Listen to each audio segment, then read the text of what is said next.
ನಿಮ್ಮ ವಾಹಿನಿ ಇದ್ದಿದ್ದು. ಮಂಡ್ಯ ಜಿಲ್ಲೆ ನನ್ನ ತಂದೆ ತಾಯಿದ್ರು ನಾನು ಏನಾದರೂ ಅಲ್ಪ ಸ್ವಲ್ಪ ಕಾಣಿಕೆ ನಮ್ಮ ರಾಜಕೀಯ ಜೀವನದಲ್ಲಿ ಕೊಟ್ಟಿದ್ದೇನೆ ರೈತರಿಗೆ ಅನ್ನೋದು ನಿಮ್ಮ ಹೃದಯದಲ್ಲಿದ್ದರೆ ನನಗೆ ಹಾಲು ಕೊಡಿ, ವಿಷ ಕೊಡಿ, ಎರಡನ್ನೂ ಸಮಚಿತ್ತವಾಗಿ ನಾನು ತಗೋತೀನಿ. ಯಾರ ಬಗ್ಗೆನೂ ದೂರಲ್ಲ. ನಾನೇನು ಸಣ್ಣ ನಾನೇನು ಎಲ್ಲ ಮಾಡಿದ್ದೀನಿ ಅಂತ ಇಲ್ಲ. ನನಗೆ ಸಿಕ್ಕಿದ್ದು 2 ಅವಧಿ ಅಧಿಕಾರ. ಒಂದು ಅವಧಿನಲ್ಲಿ 20 ತಿಂಗಳು, ಇನ್ನೊಂದು ಅವಧಿ ಇನ್ನೊಂದು ಬೇರೆ ಪಕ್ಷಗಳ ಜೊತೆ ಸೇವೆ ಮಾಡಿದ್ದೇನೆ. ನನ್ನ ತಾಯಿದ್ರು ನಾನು ಹಳ್ಳಿಗೆ ಬಂದಾಗ 2006ರಲ್ಲಿ ಆ ಸಾರಾಯಿ ನಿಲ್ಲಿಸು ಅಂತೇಳಿ ಕಣ್ಣಲ್ಲಿ ನೀರು ಹಾಕೋದು. ನನ್ನ ಕುಟುಂಬಗಳು ಹಾಳಾಗ್ತಾ ಇದ್ದಾವೆ ಅಂತ ನನ್ನ ತಾಯಂದರಿಗೆ ಗೌರವ ಕೊಡಲಿಕ್ಕೆ ಅವತ್ತು ನನ್ನ ಮೇಲೆ ಎಂತೆಂಥ ಆಮಿಷಗಳನ್ನು ಒಡ್ಡಿದ್ರು. ಅದೆಲ್ಲವನ್ನು ಧಿಕ್ಕರಿಸಿ ಈ ರಾಜ್ಯದಲ್ಲಿ ಸಾರಾಯಿ ನಿಲ್ಲಿಸದೆ ನನ್ನ ತಾಯಂದಿರಿಗೆ ಗೌರವ ಕೊಟ್ಟಿದ್ದೇನೆ. ಅದಷ್ಟೇ ನಮ್ಮ ಯುವಕರು ಆನ್ಲೈನ್ ಲಾಟ್ರಿ ಅಂತ ನಡೀತಾ ಇತ್ತು. ಅವಾಗ ಸಾಯಂಕಾಲದ ಟೈಮಲ್ಲಿ ಆ ಆನ್ಲೈನ್ ಲಾಟ್ರಿ ಅಂಗಡಿ ಮುಂದೆ ನಿಂತಿರೋದು. ಒಬ್ಬ ಹುಡುಗ ನನ್ನ ಹತ್ರ ಬಂದು 2 ಲಕ್ಷ ಸಾಲ ಮಾಡ್ಕೊಂಡಿದ್ದೇನೆ, ಆ ಸಾಲ ತೀರಿಸ್ತಾ ಇದ್ರೆ ನಮ್ಮ ಕುಟುಂಬ ಆತ್ಮಹತ್ಯೆ ಮಾಡ್ಕೊತೀವಿ ಅಂತಕ್ಕಂಥ ಮಾತನ್ನ ಹೇಳಿದ. ಅವತ್ತೇ ತೀರ್ಮಾನ ಮಾಡಿದೆ ನಮ್ಮ ರಾಜ್ಯದಲ್ಲಿ ಎಲ್ಲ ಲಾಟ್ರಿ ನಿಷೇಧ ಮಾಡಬೇಕು ಅಂತ. ಇವತ್ತು ಮದ್ದೂರಿನಲ್ಲಿ ಡಾಕ್ಟರ್ ರವೀಂದ್ರ ಅವರಿಗೆ ಹೇಳಿದ್ರು, ಎಂತೆಂಥವ್ರನ್ನ ಆಯ್ಕೆ ಮಾಡೋದಕ್ಕೆ ಕರ್ಕೊಂಡು ಬಂದಿದ್ದೀರಿ ಅಂತ. ಮದ್ದೂರಿನಲ್ಲಿ ಅದೆಂಥದ್ದು ತಮ್ಮದಾಸ ಹೋಟ್ಲೆ ಇದ್ದಾರೆ. ಏನು ನಡೀತಾ ಇದೆ ಈಗ? ಅಕ್ಕಪಕ್ಕದ ತಾಲೂಕುಗಳಿಂದ ಬಸ್ಗಳು ಬೇರೆ ಮಾಡೋರು, ಅವರಿಗೆಲ್ಲ ರಾಜೋಪಚಾರ.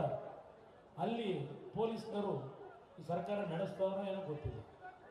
ಡೇ ಆ್ಯಂಡ್ ನೈಟಲ್ಲಿ ಹಳ್ಳಿಯಿಂದ ನಮ್ಮ ಯುವಕರನ್ನ ಆ ಬಸ್ಗಳಲ್ಲಿ ತುಂಬ್ಕೊಂಡ್ಬಂದು ದಿನ ಲಾಟ್ರಿ ಆಡಿಸೋದು, ಬೆಟ್ಟಿಂಗ್ ದಂಧೆ ಮಾಡೋದು, ಇದು ನಡೆಸ್ಕೊಂಡು ಎಷ್ಟು ಕುಟುಂಬದ ಮನೆ ಹಾಳು ಮಾಡ್ತಾ ಇದ್ದಾರೆ.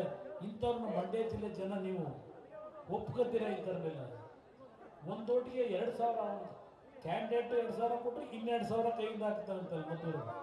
ಮೊನ್ನೆಯವರು ಹೇಳ್ತೀವಿ ಈ ಹಣದಿಂದ ಅವರು ಗೆಲ್ತೀವಿ ಅಂತಕ್ಕಂಥದ್ದು ಅವರಲ್ಲಿ ಇನ್ನೂ ಏನೋ ದುರಾಚಾರ ಇಟ್ಕೊಂಡಿದ್ದಾರೆ.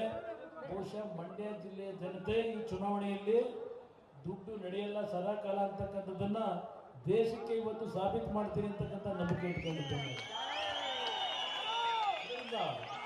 ನಾನು ಇವತ್ತು ನಿಮ್ಮಲ್ಲಿ ಕೈ ಜೋಡಿಸಿ ಮನವಿ ಮಾಡೋದು, ನೀವು ಹಾಲಲ್ಲಾದರೂ ಹಾಕಿ ನೀರಲ್ಲಾದರೂ ಹಾಕಿ ಅಂತ ರಾಘವೇಂದ್ರನ ಮುಂದೆ ಡಾಕ್ಟರ್ ರಾಜ್ಕುಮಾರ್ ಹಾಡಿದೆ.